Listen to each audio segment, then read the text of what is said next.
Hello, everyone. Welcome back to Lovely. I'm your host, Mehak, and happy Friday. As you already know, this is the podcast where we talk openly and honestly about love, relationships, and also share our personal stories when it comes to dating. So speaking of sharing personal stories, last week I told you I was going to see the matchmaker guy. Things were progressing. He booked his flight, he booked his hotel, and he was going to come see me in April. Everything was set, everything was good. But then I really sat with it and I realized something. I wasn't saying yes to see him because it was the right fit. I was saying yes because I was feeling the pressure to settle down. Now, while I am open to have love and have companionship, and if I wanted that, I would have someone by now, but I don't want to settle, right? And settling for me would be doing something that doesn't work for me. And what I realized was long distance does not work for me, especially in the early stages of getting to know someone. I don't want to settle on my needs. I always say my desire to settle down is less than my desire to settle. He was a great guy, but I also think you don't have to date every great guy. So, long story short, he's not coming. I'm not seeing him. But the one thing that did come out of this experience is I am open to dating again. And I feel like I was shut off from it for the last few months. So the journey continues, and I will keep you all updated.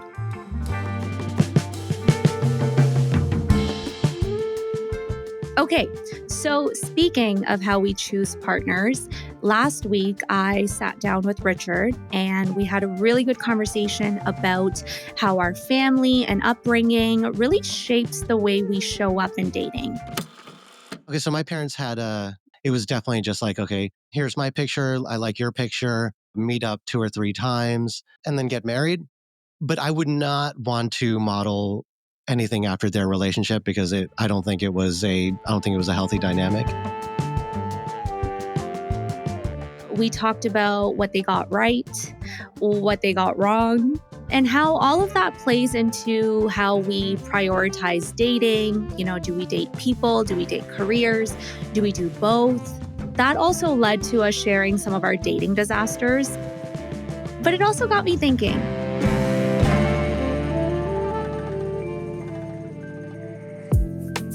There are rules that you follow when it comes to dating, and they aren't just personal preferences. They are ingrained expectations you were handed before you even started dating. And when you step outside of your culture, right, and I've been very vocal about it, I've only dated outside of my culture, to be honest, a lot of those rules don't apply anymore. So the question sometimes becomes, are these rules actually mine or were they just given to me? So that's what we're getting into today. And today we are talking about cross-cultural dating. We may think dating is just about two people liking each other. Spoiler alert, it's not. It's also not universal. I feel like it's cultural. So that is why I have the perfect guest on the show today. Her name is Marisa Brusolo, and she is a comedian. She has also been Florida's funniest female finalist. I'm like, what I do for a living really doesn't matter. Because as soon as I get married, I'm going to stop working. When she's not on stage making people laugh, I'm sure she has to navigate the world of dating as well. So who better to break down the chaos of cross-cultural romance than Marisa herself?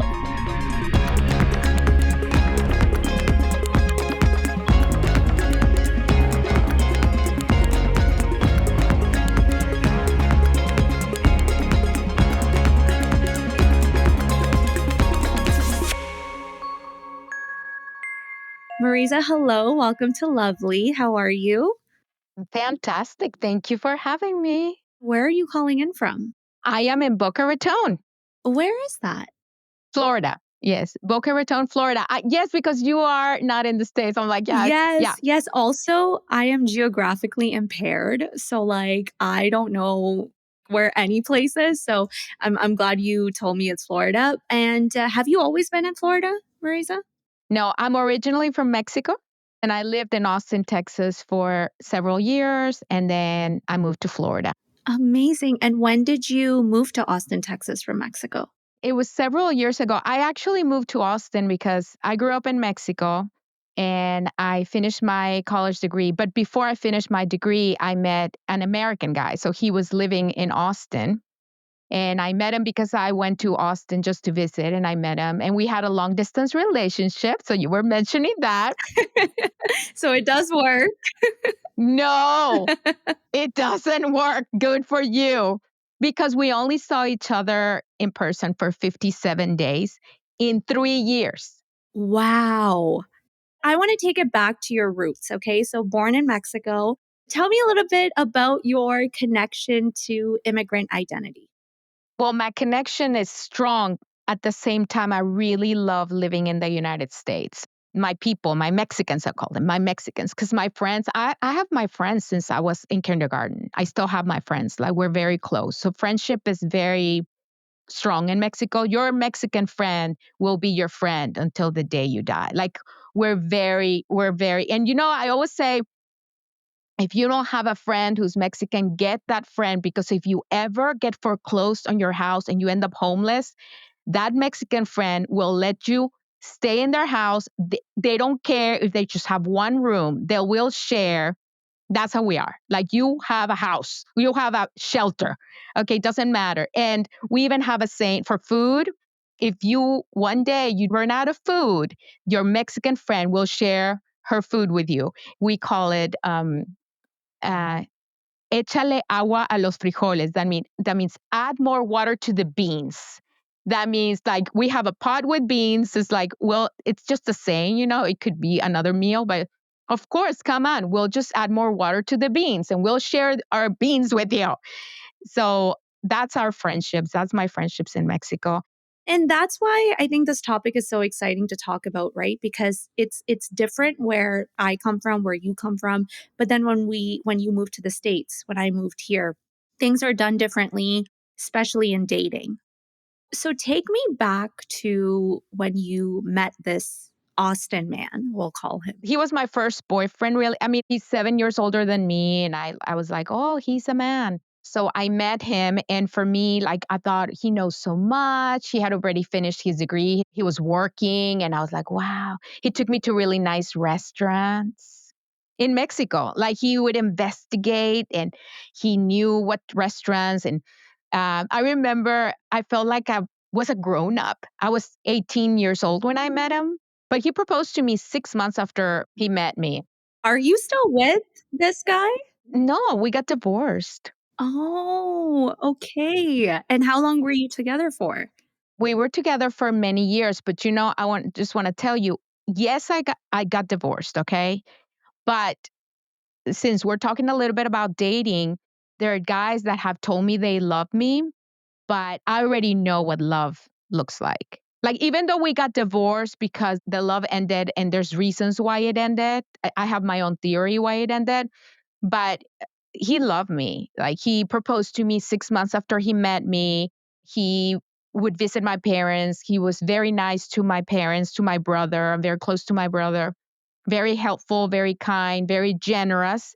And and so I know what love looks like, even though in the end, I mean, we got divorced. Several years we were married. But now when I date and guys tell me they love me, I'm just like, okay, the words are amazing. I love the words. I love the words, but they have not done what my ex-husband did for me. They've also not hurt me as much as my ex-husband hurt me. But if we're talking about love, like when he was in love with me, he didn't really hurt me in the beginning. He hurt me later on. But I feel so seen right now because I feel like we're living the same life, but just in like different time zones because I had someone that I can think of, like my most recent relationship, fell in love so hard, right? Told me he loved me in like a month or 2 months. And now every other relationship or every other guy I date, I'm like, you don't love me to this intensity, but also you hurt me so much, then like what is good, right? Like, is love so fast even good, or is it like the slow burn that we need to get used to? If I can ask, what was the reason for the divorce? So I'm an extrovert and he was, I don't know if he changed now, but he was a very much introvert. And it was hard. It was hard for him and it was hard for me. But I didn't want to shame my parents with the divorce. Like once I was living with him, I realized how hard it was. But we had our happy moments. We did, and we had fun. But it was very hard for him. Like he would get physically sick. If we had an event or something, he would get like almost bronchitis.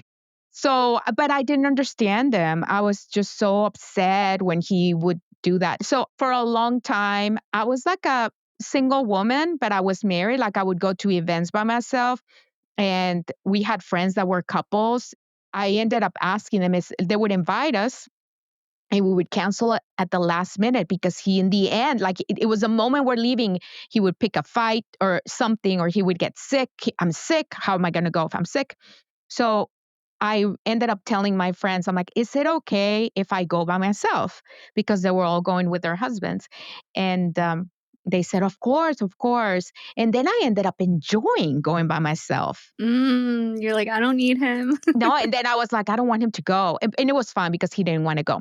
That's one of the reasons. But then there were others. We adopted two little girls, and one of our daughters, it was a stressful situation with her because she needed a lot of attention. And I homeschool my daughters, and children can bring the marriage together, but they can also split the marriage. But of course, the children don't know. They're just being children.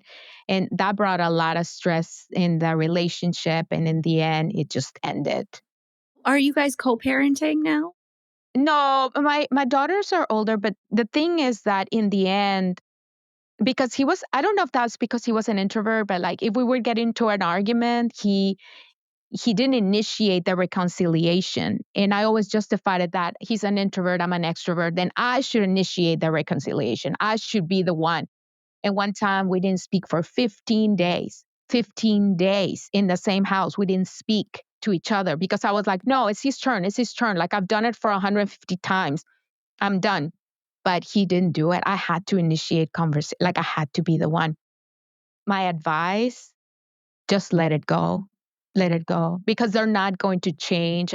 At that point, I didn't feel it was loving.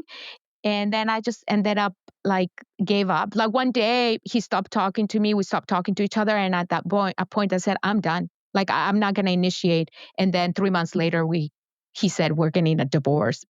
Like he just couldn't even try to talk. But I wasn't the easiest person to live with. Okay. You weren't the easiest person to live with? No, because I like manly men. And I just can't stand it when men eat little yogurts with tiny little spoons. I just don't like it. I'm already loving this conversation, and I feel like we're going to have such a good conversation ahead. So I took a lot of things from this. Okay. One, I always say opposites attract, but they don't last. Like in terms of you being an extrovert, him being an introvert, you guys obviously had different communication styles, and sometimes that gets in the way. Second, you think an older man is more mature and knows how to handle things better. And it's like, wow, like, let me give him a chance until you date an older man and you realize why they're still single. Cause I've dated an older man and I'm like, oh my God, like, this and that, like you'd be mature, you'd know how to act right. No, then you actually realize why they've been single for so long. More rewards, more savings. With American Express Business Gold, earn up to $395 back in annual statement credits on eligible purchases at select shipping, food delivery, and retail subscription merchants. Enjoy the benefits of membership with the Amex Business Gold Card. Terms apply. Learn more at americanexpress.com/business-gold. Amex Business Gold Card. Built for business by American Express. Every cup of Nespresso coffee is an invitation to transform your morning routine into a ritual you can treasure each and every day. Using the Vertuo Pop, a simple touch of the button freshly brews bold aromas and a rich, velvety crema layer for delicious cafe-quality coffee at home. Whether you enjoy your coffee hot or over ice, every sip, every morning is unforgettable. Nothing tastes like Nespresso coffee. Visit Nespresso.com or our app to explore our full range of easy-to-use machines and coffees not found anywhere else.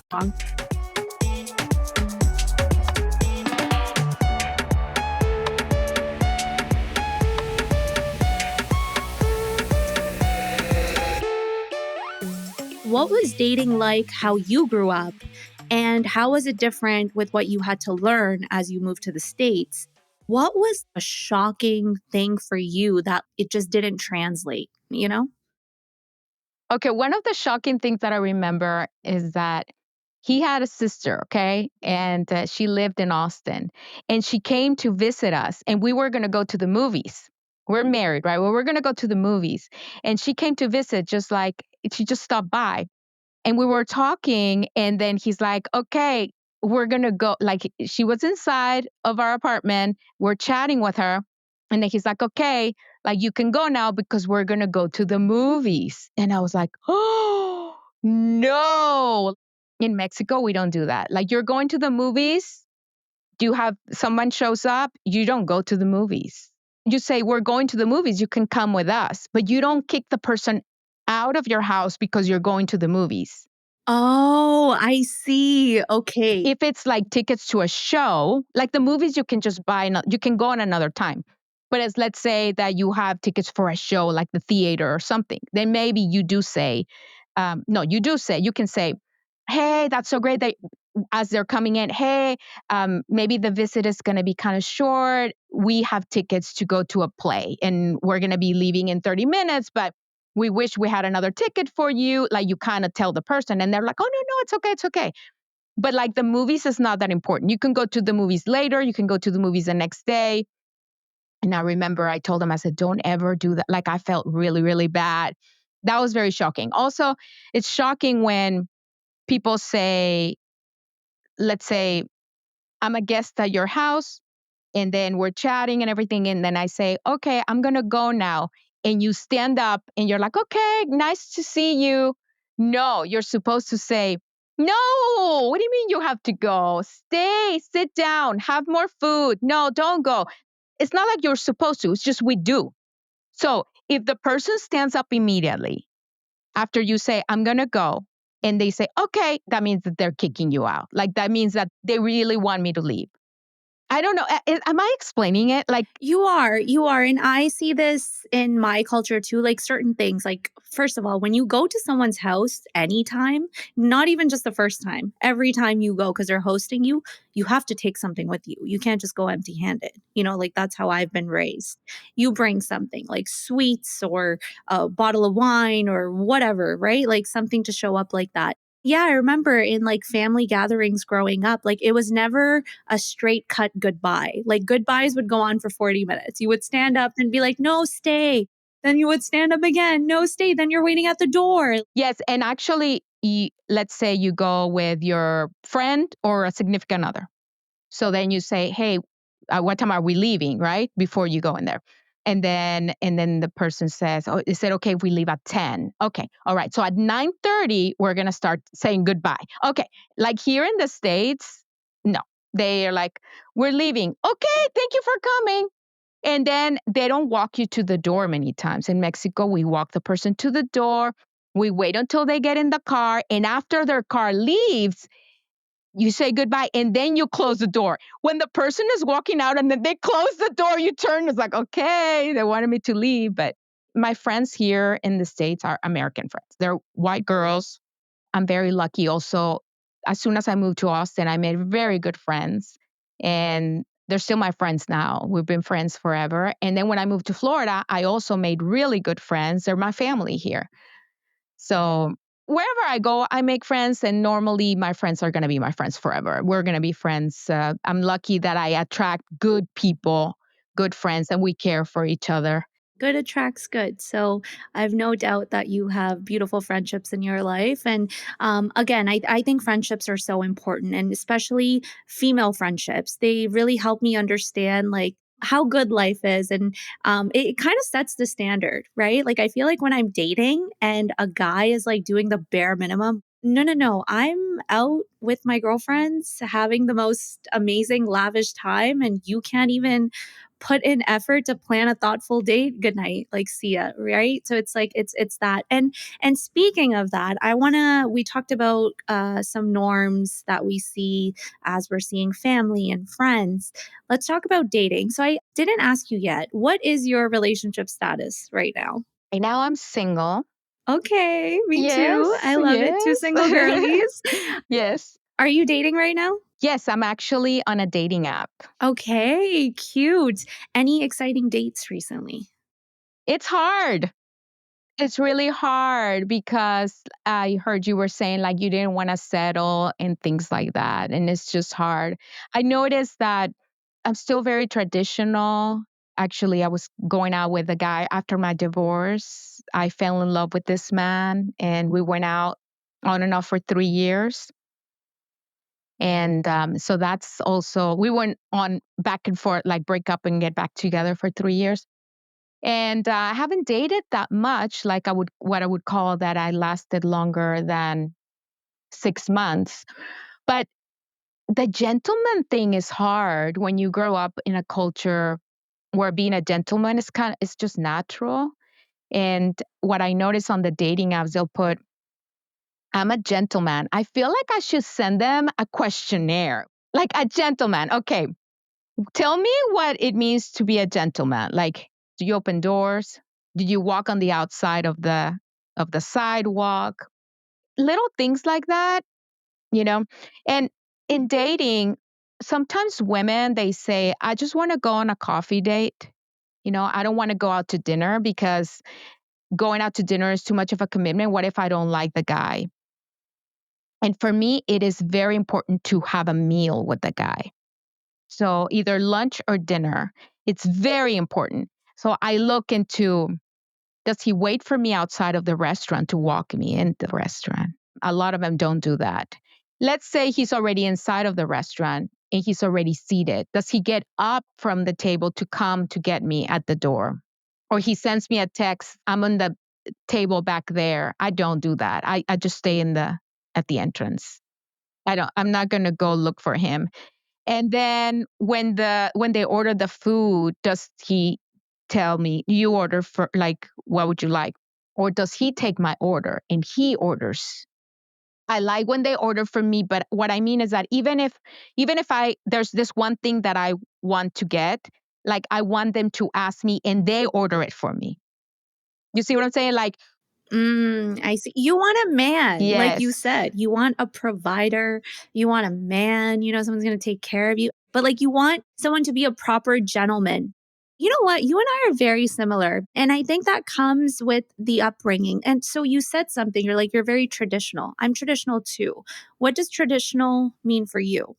So I'm traditional in the sense that, you know, I'm celibate. And that's here in the States is not very, Yeah, not the norm. but I'm not close-minded. Like I'm not saying that I'm never, but it's going to have to be a super special person and a very special setup that would have to happen. I have to feel secure. If I meet a man, a gentleman, a true gentleman that makes me feel secure, I'm not saying that I'm not willing to bend that celibacy rule or whatever. But for now, I'm celibate. And so when guys ask me, "What are you looking for?" I'm like, "I'm gonna know when I meet him." You know what? That is a 10 out of 10 answer because we don't need to give them the playbook. Show me. I don't know, really. Yeah, I mean, it's not like I don't know. I will know when I meet him, yeah. and I might never meet him, and it's fine because I love my comedy, and that is a lot of times I just stop dating, and I'm doing comedy. I'm just so happy. For sure. And I feel like, so for example, you say we have traditional values, but we also maybe do some not traditional things. Like I'm Muslim, I'm Pakistani. I love going out with my friends to dinner, to the bars and, to festivals. I love music and things like that. And I wear what I wear, right? But I also think like, for example, when you're dating, I feel like it's very common to be on a dating app and you go out for drinks or you go out for dinner. And sometimes the night can naturally just end at a guy's place, right? But for me, that's a no-no for me. Like kissing on the first date, no. Going to someone's place on the first date, no. Because in my upbringing, it means something else, you know? And have you ever had like that interaction where you were thinking one way, it went one way, like anything like that? With that guy that I dated after my divorce, and he would invite me to his house. He would say, "Come to my house." And I Googled it and I'm like, what does it mean when an American, because remember, I dated long distance for 3 years. So we didn't have that. Like, no, we got married. We went on our honeymoon. So I Googled it. What does it mean when a guy invites you to his house? And it said sex. So he asked me again, and I said, I know what it means. And he's like, what do you mean? I Googled it. I know what it means. He's like, what does it mean? And then he's like, you should ask all my friends, talk to my friends, everybody who knows me. That's not me. And I'm like, no. And then I waited like, I don't know, 2-3 months because I met him through comedy.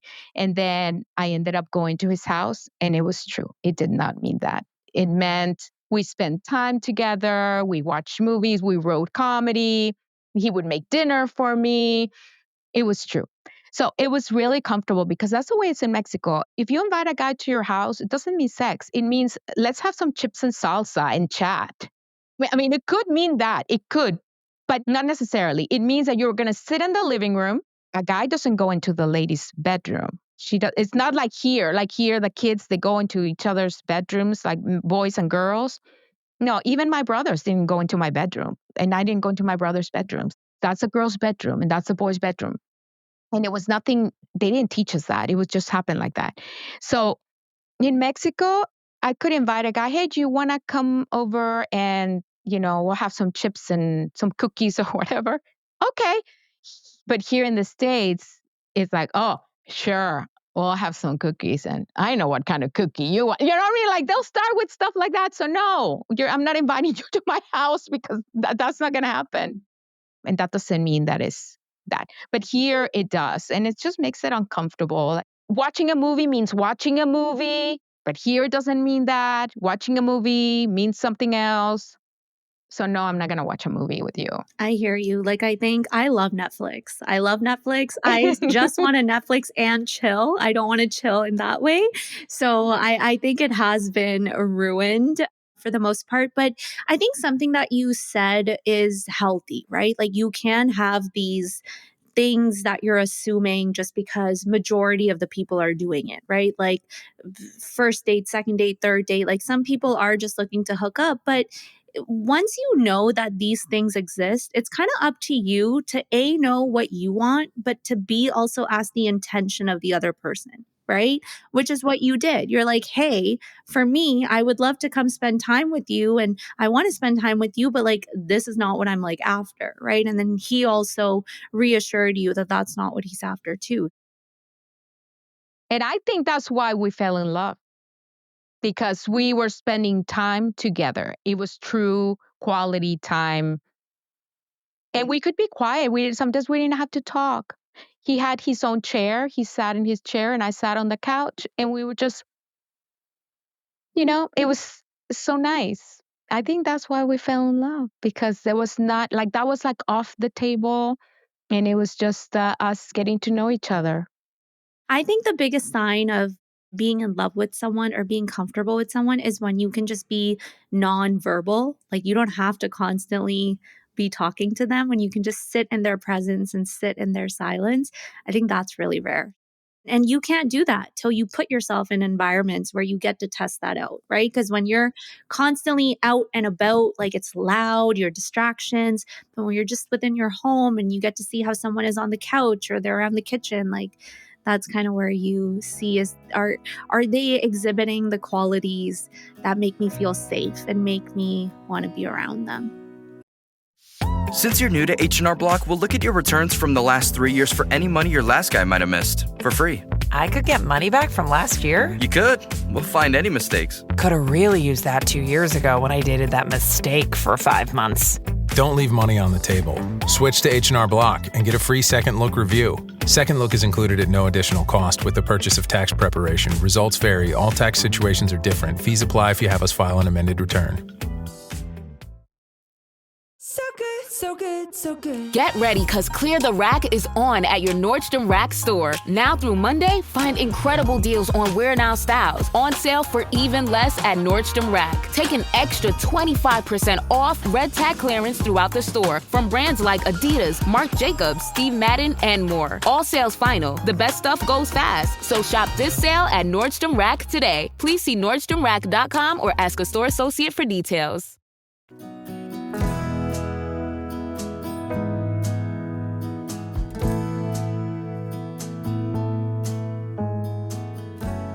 Bringing it back to cross-cultural dating, I don't know if you've experienced the same thing, but like I said, I'm Pakistani, I'm Muslim, I have a thing for white guys. Okay, you ask me my type, white guys are my type. But that always comes with, like, there's a lot of family influence when it comes to my dating and relationships, right? Like, at the end of the day, my mom is like, listen, you can do what you want. You want to hang out with whoever you want to hang out with, can wear whatever you want. But at the end of the day, like, please, please, please try to bring home someone that is Muslim. And it's tough balancing what I like and what I want and what I'm attracted to and who loves me back. Like, it's not just about someone that has to be Muslim. It has to be the right person for me, person who treats me well. So what I'm trying to say is I've always struggled with balancing out what I want and need from a partner, from a relationship, because of my upbringing. I also like white guys. Sometimes I think like maybe I've been going at this the wrong way because a Mexican guy is very protective. He's a natural gentleman. So it's really hard because I know I'm attracted to white guys. I am.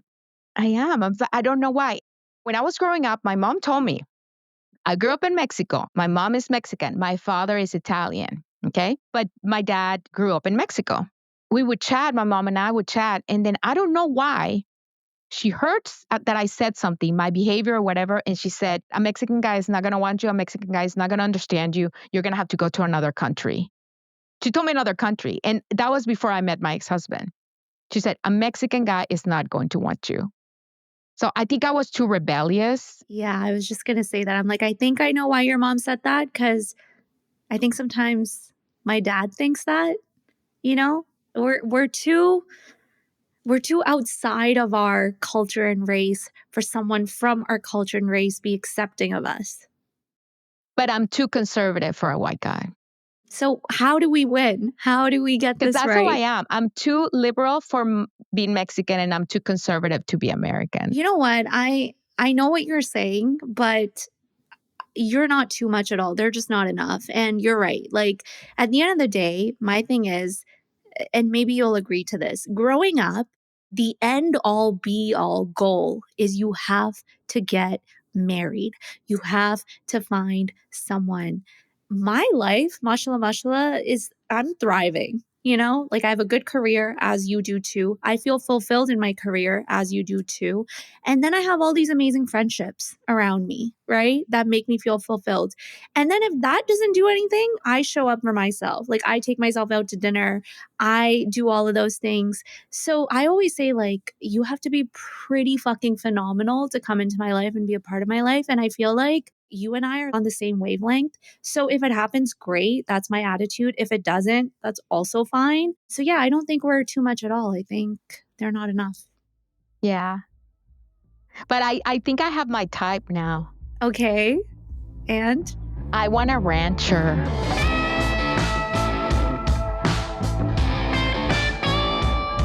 You want a rancher. Okay. With a pickup truck. I live in Boca, and these men, they collect Corvettes, they collect Maseratis, and that's not me. I want a guy with money, you know, but I don't want him to look like he has money. I want a guy that he walks in and people think like he has no money. And him and I know that he has money. You know, it's a secret. Those are the people. Those are the people when you can't tell because they're not flashy about it. They're not braggy about it because they know what they have in their pockets. I'm curious. In Canada, Are guys going to get manis and pedis, manicures and pedicures? Are men doing that in Canada? Because they're doing it here. They're doing it here, at least in Boca. I don't know in Austin, but in Boca, men are getting manicures and pedicures. What is that? Well, men used to go to war and they used to build homes. Now they're filming TikToks and filming fit checks. Dancing, dancing. No, babe, leave that up to me. Like you don't do that. So I don't know about mani pedis, but they and their social media, it's more aesthetically pleasing than mine. Why do you have like it's a whole phenomenon. But I think we can both agree, like, that's not my type. I want someone to have like either no social media or like you're following 200 people and you don't even know how to edit a pic. Like I want you to post a picture of me and I look at it, I'm like, babe, you should have edited that. Like I don't need you to know all of these things. Well, I'm manifesting a rancher for you. I hope that happens for you. And I guess just really quickly, I want to do some like rapid fire lost in translation.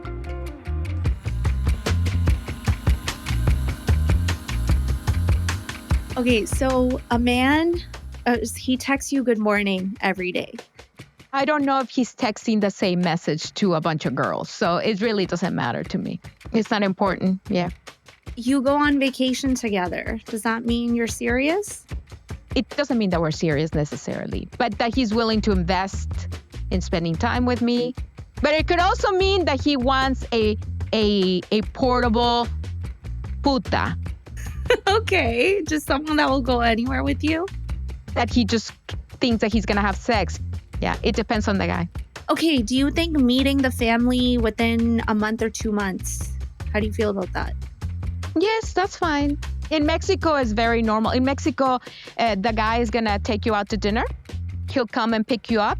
And it's natural that that he speaks to your dad and he introduces himself. Doesn't mean he's going to marry you. He introduces himself and he asks your dad, at what time do you want me to bring her back? And he might say, I want you to bring her back at 10. And then it doesn't matter what you want anymore. It matters what the promise was to your father. So now it's a man-to-man promise. So if you want to stay later, let's stay later. No, because I told your dad I was going to bring you back at 10. Yeah, I gave him my word. Okay, that's different for me. For me, if you're meeting my dad, you got to put a ring on it. Like that's how it is. Okay. Yeah, but different cultures. Okay, I have 2 more. Moving in together before marriage. I wouldn't do it. And splitting the bill. I already know your answer, but 50-50. I hear of women having that experience. I've never had that experience. Never. Have you had that experience? I've heard of it, but I've never, ever had that experience. I mean, have I ever, was not interested in someone and really needed to get out of there and paid my bill?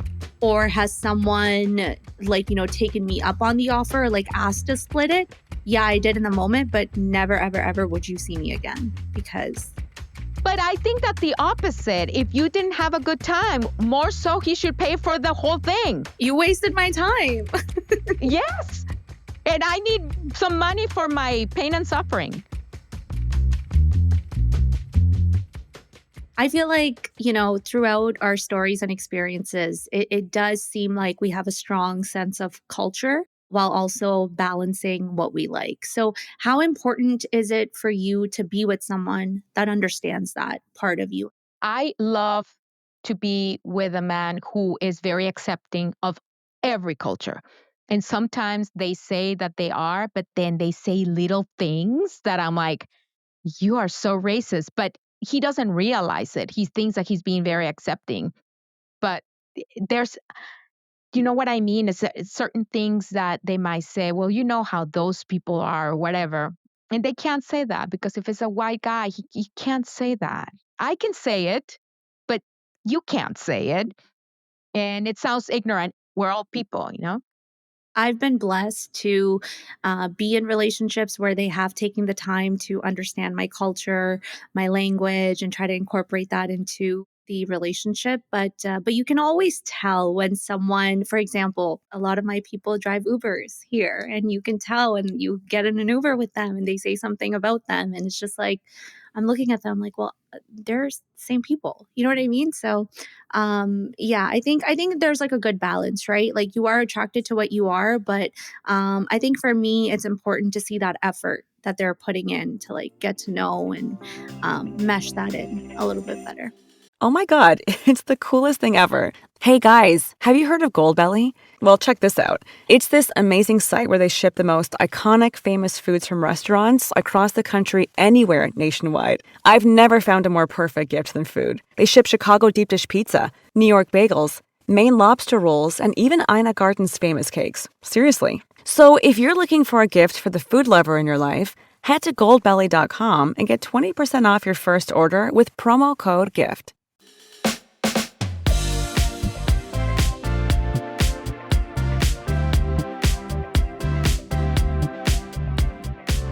Marisa, I know this was such a good conversation. I feel like I learned so much about you. I learned so many other things that I'm going to apply to my dating life. I guess if people want to see some of your comedy, see you on socials, where can they find you? Marisa Brusolo is my handle on Instagram, MARIZA BRUSSOLO. Marisa Brusolo. I will be following you after. And I think for anyone listening, if you like the conversation, if you can relate to it, send me a DM at whatthemehak_ on Instagram, and I would love to hear your stories.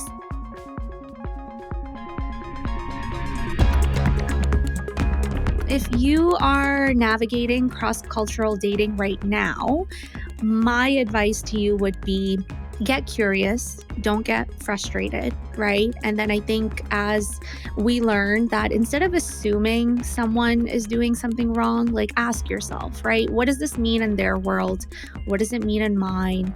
And where do you kind of meet in the middle? Dating is already messy. We've like overcomplicated it with different titles, with different attachment styles. And we all have our own rule books. But the more self-aware you are about your own rule book, the easier it is to actually build something real.